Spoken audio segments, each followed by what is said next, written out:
say it all the time in my leadership seminars. It doesn't begin when someone gives you a title.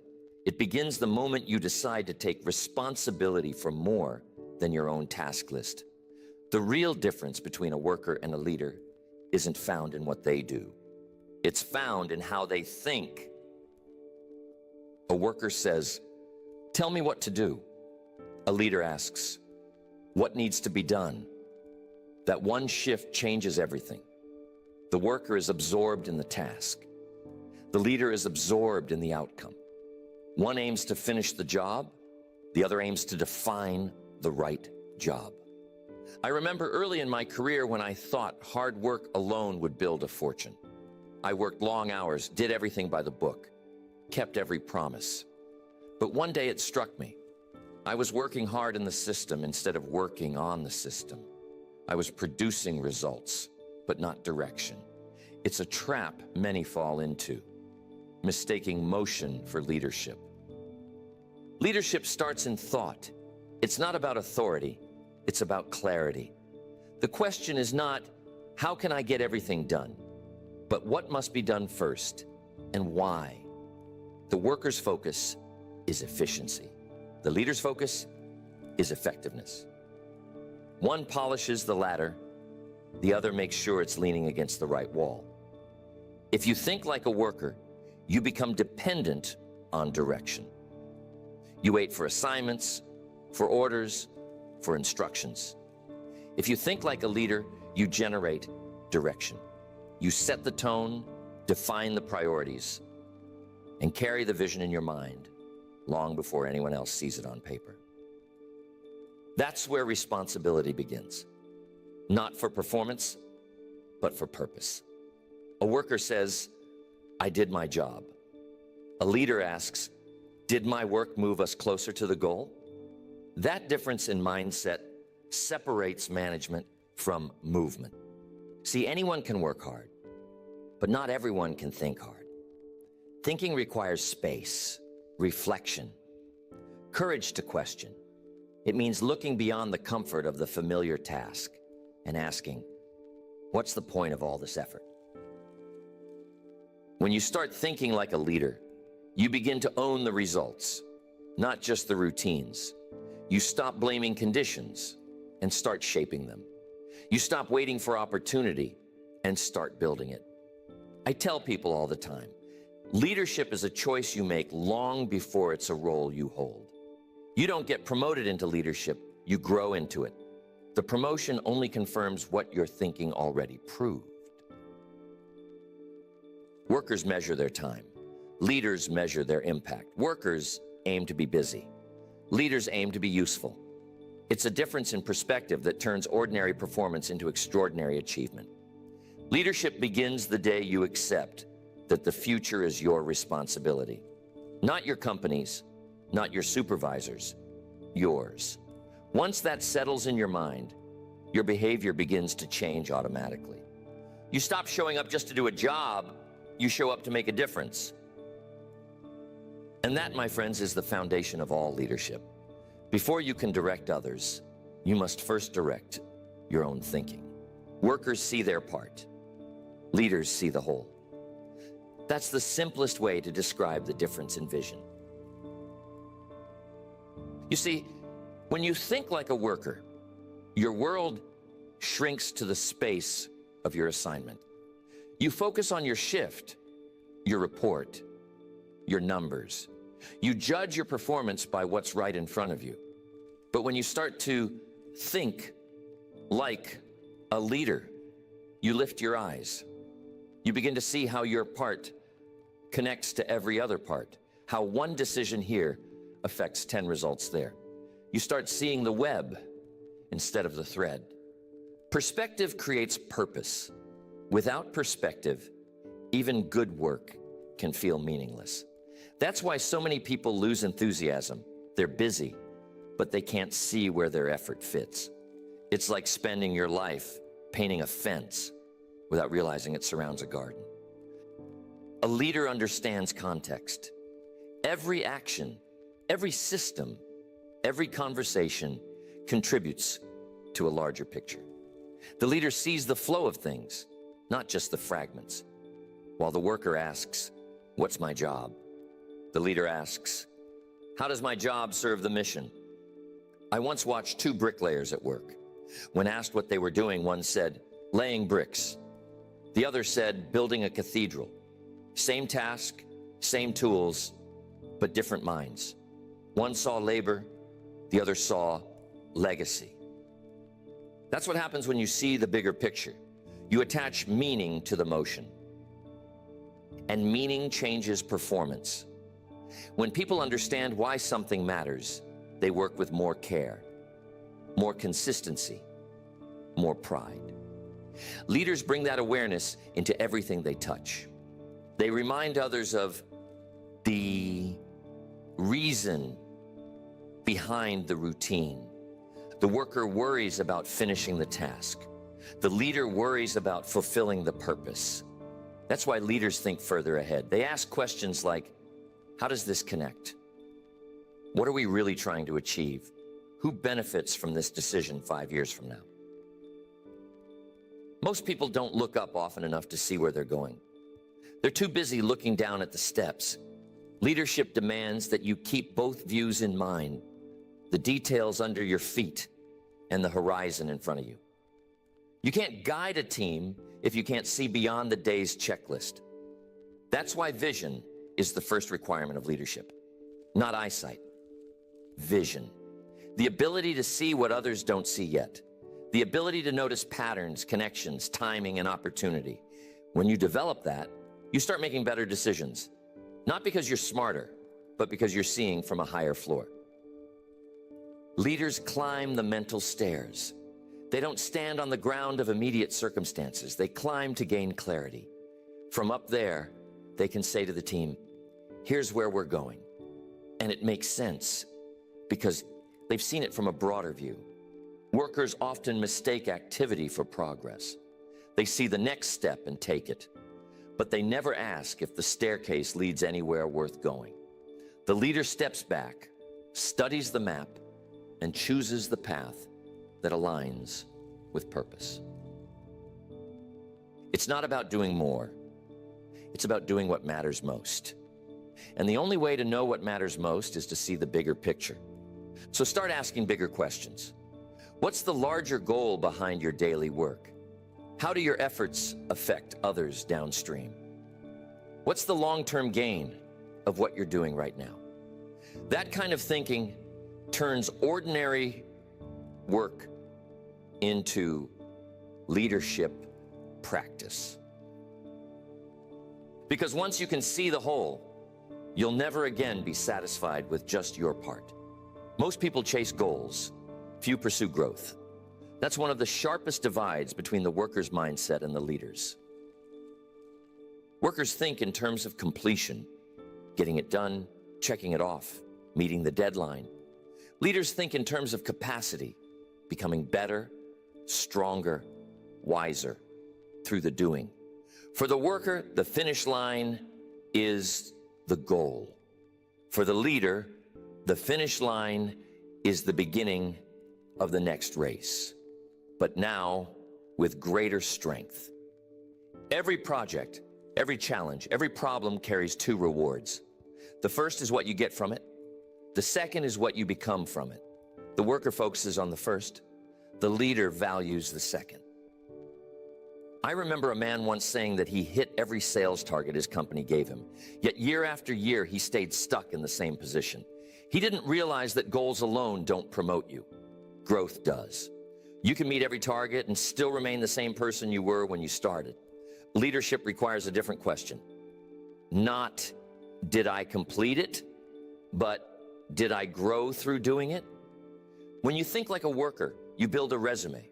When you think like a leader, you build a foundation. A resume lists what you've done. A foundation supports what you can do next. And only growth creates that foundation. Every goal should stretch you beyond comfort. That's what makes it valuable. Easy goals create effort. Hard goals create evolution. The worker asks, can I get this done? The leader asks, what will this demand of me to become? See, growth doesn't always come from success. Often it comes from struggle. The worker sees failure as a setback. The leader sees it as feedback. That's why leaders recover faster. They extract the lesson and reinvest it immediately. A worker finishes a project and looks for rest. A leader finishes a project and looks for reflection. What went right? What could improve? How can this experience strengthen the next effort? That review process builds maturity. When you build your thinking around growth, goals become checkpoints instead of endpoints. You start to measure progress not by trophies, but by transformation. You become more patient, more consistent, more strategic. It's the compound interest of leadership, steady growth that multiplies over time. And here's something worth remembering. What you achieve will always follow who you become. If you focus only on the goal, you might hit it once. If you focus on growth, you'll hit every goal that's aligned with your development. That's why leaders never say, "I've made it." They say, "I'm making progress." Because growth never ends. There's always another level of awareness, skill, discipline, or understanding to reach. Don't mistake activity for advancement. A lot of people stay busy without getting better.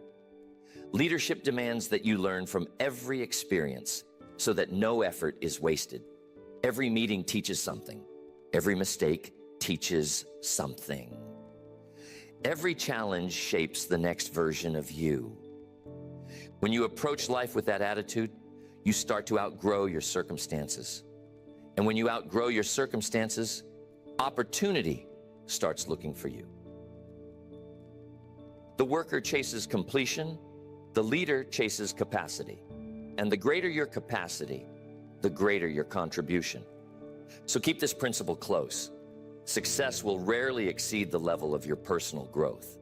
To think like a leader, commit to improving who you are faster than you improve what you do.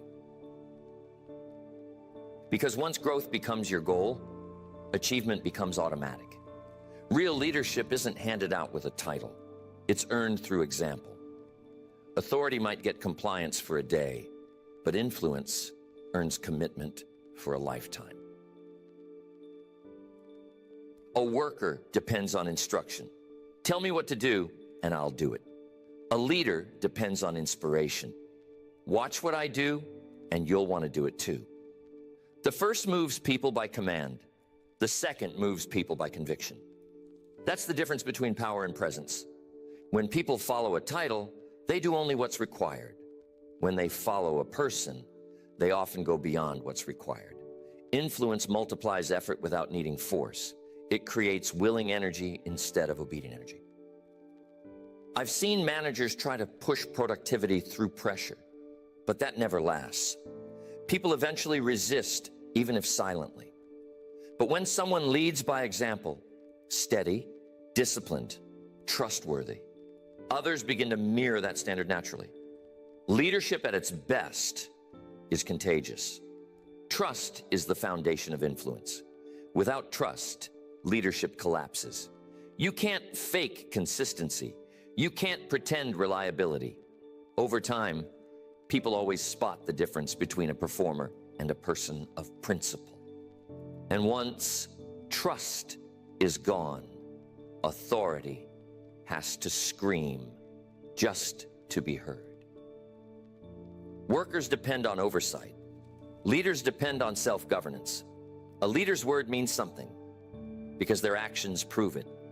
They keep promises, meet deadlines, honor standards, especially when no one is watching.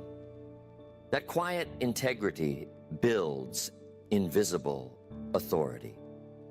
You see, a true leader doesn't need to announce leadership.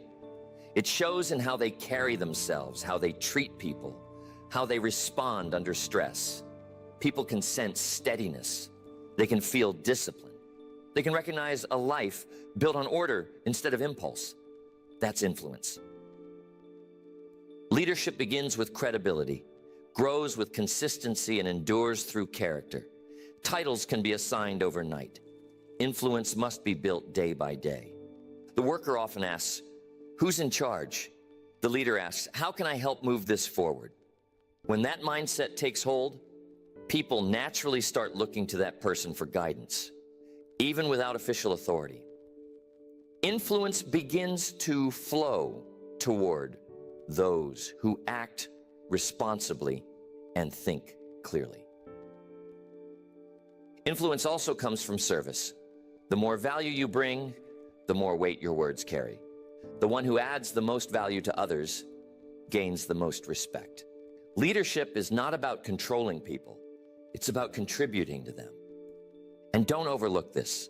People don't remember every instruction you give, but they remember how they felt working with you. Influence is emotional trust built through rational consistency. Be firm, but fair. Be strong, but kind. It's not about being perfect. It's about being predictable in your principles. When you lead through character, you don't have to convince people. They volunteer their followership. They see in your life what they want in theirs. Influence isn't about charisma. It's about credibility. Charisma might open the door, but character keeps you in the room. So think beyond authority. Stop asking for control and start earning confidence. Because when people trust you, they'll go the extra mile with you. And that's where real progress begins. Workers think in tasks. Leaders think in systems. That single difference determines whether success becomes an event or a habit. A task mindset says, let's get it done. A systems mindset asks, how can we make sure it gets done every time? The worker relies on effort. The leader relies on structure. Effort is personal. Systems are transferable. When you build a system, you create consistency that outlives you. I once told a young man, don't just fix the problem, fix the process that caused it. Because if you only fix the problem, you'll meet it again next week. If you fix the process, you prevent it from returning. That's how leaders multiply results without multiplying stress. You see, systems make success repeatable. They capture discipline in design. They remove randomness from performance. While a worker focuses on doing their best, a leader focuses on designing conditions that bring out everyone's best. The farmer doesn't go out each morning hoping the soil will cooperate. He builds a system, plowing, planting, watering, harvesting, so that good results become predictable. Leadership works the same way. Build patterns that make excellence automatic. The worker often works harder because the system doesn't support them. The leader works smarter by shaping the system to support everyone. That's why good leaders spend more time planning and refining than reacting and repairing. Effort alone creates short-term results. Systems create sustainable ones. Every hour spent building a process saves 10 hours of correction later. The leader knows that structure is not limitation, it's liberation. It frees the mind from chaos so energy can flow toward progress. When you think in systems, you start to notice cause and effect everywhere. You ask, what led to this? What triggers that? How can this flow be improved? That curiosity transforms operations into mastery. Leaders aren't content to solve the same problems twice. They build mechanisms that make solutions permanent. Workers look for efficiency in tasks. Leaders look for efficiency in design. And here's a key insight. A system doesn't have to be complicated to be powerful. A checklist, a daily rhythm, a communication routine, all are systems when applied with consistency. Simplicity is strength when it eliminates waste and uncertainty. If you want to grow your influence, start building small systems around your own habits. Don't rely on motivation. Design reliability. Set your schedule. Structure your priorities. Automate what can be repeated so your mind stays free for strategy. I'm telling you, that's what separates leadership from labor. Workers depend on willpower. Leaders depend on order. Once you understand this, you stop asking, how can I work harder? And start asking, How can I make it easier to do the right thing every time? A good system turns excellence into routine. That's why leaders don't chase success, they engineer it. They create frameworks where good decisions are the default choice. If your results feel unpredictable, check your systems. They always reveal the truth. You can't expect consistent results from inconsistent structure. When you learn to think this way, you move from pushing progress to designing it. And when progress becomes predictable, leadership becomes effortless. Workers respond. Leaders anticipate. That's one of the quietest but most powerful distinctions in the way people think. A worker waits until something happens, then acts. A leader looks ahead, prepares, and acts before the moment demands it. The worker lives by reaction. The leader lives by readiness. And readiness is the foundation of calm confidence. Most of the time, what we call crisis is simply the result of not thinking far enough ahead. You don't have to predict the future to prepare for it. You just have to understand patterns. Life repeats itself. Problems have cycles. Opportunities have signals. The leader learns to read those signals early. When you live in reaction, every day feels urgent. When you live in anticipation, every day feels strategic. The worker spends energy catching up. The leader spends energy staying ahead. The first survives the day. The second shapes the day. I learned early that foresight saves both time and reputation. Planning is not just a tool for efficiency. It's an act of leadership. It tells the world, I take responsibility for what's coming, not just what's here. Workers prepare for assignments. Leaders prepare for outcomes. Think about a chess player. The beginner looks at the piece in front of them.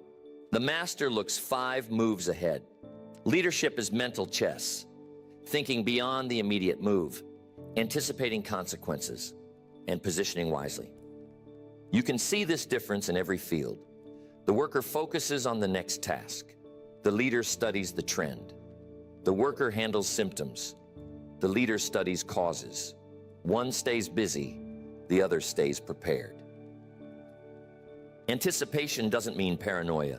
It means awareness.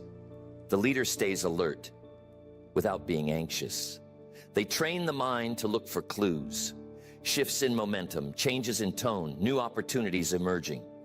Then they act early while others are still deciding whether to act at all. Preparation gives you power. It gives you the ability to respond with purpose instead of panic. The worker says, I didn't see that coming. The leader says, I planned for that possibility. That's why some people seem lucky. They simply think further ahead. You see, a leader's strength lies in foresight. While others are reacting to change, the leader is already adjusting to what's next. It's not magic, it's attention. Leaders study cycles, patterns, behavior, and timing. They're students of possibility. And here's the beauty of anticipation. It makes leadership look effortless. People think you're calm under pressure, but the truth is, you already rehearsed the moment in your mind. You already decided what to do when the pressure arrived. The leader asks, what could go wrong? Not out of fear, but out of respect for reality. That question builds resilience. When you expect challenge, you prepare capacity. When you prepare capacity, you move through life with quiet strength. Workers wait for instructions. Leaders create options. They don't just plan for the best, they prepare for the next. So start thinking like that today. Instead of asking, what's happening right now? Ask, what's likely to happen next? That single question moves your mind from reaction to anticipation. Because leadership isn't about responding faster, it's about thinking sooner. Before anyone can lead others, they must first learn to lead themselves. It's impossible to inspire discipline in others if you live without it. It's impossible to earn respect from others if you don't respect your own commitments. Self-leadership is the starting point of all real leadership. Workers often wait for external motivation. They rely on deadlines, supervision, and pressure to keep them moving. Leaders operate from internal direction. They live by personal standards, not imposed ones. They don't need to be watched to perform well because they've learned to watch themselves. Personal discipline builds invisible strength. It shows up in the smallest details: punctuality, preparation, consistency. These seem simple, but they form the core of credibility. If you can't manage the little things in your own life, you'll never manage the big things in anyone else's. You see, leadership doesn't require perfection, but it does require mastery over reaction. You can't guide a team if you lose control under stress. Calm is a leader's currency. The ability to stay centered when others panic earns trust faster than any title ever could. I've met many people who want to lead, but few who want to prepare themselves for leadership. They want the influence, but not the inner order. But influence without order creates confusion, not confidence. Leading yourself first means mastering habits before managing people. The worker says, "When I'm in charge, I'll be more disciplined." The leader says, "I'll become disciplined so I'm ready to be in charge." That's the difference between waiting for position and preparing for responsibility. Self-leadership begins in your daily routine, your morning, your schedule, your follow-through. They all reveal your readiness for more. Every promise you keep to yourself builds strength. Every excuse you accept weakens it. Over time, those small decisions form your leadership reputation long before anyone calls you a leader. Priorities matter.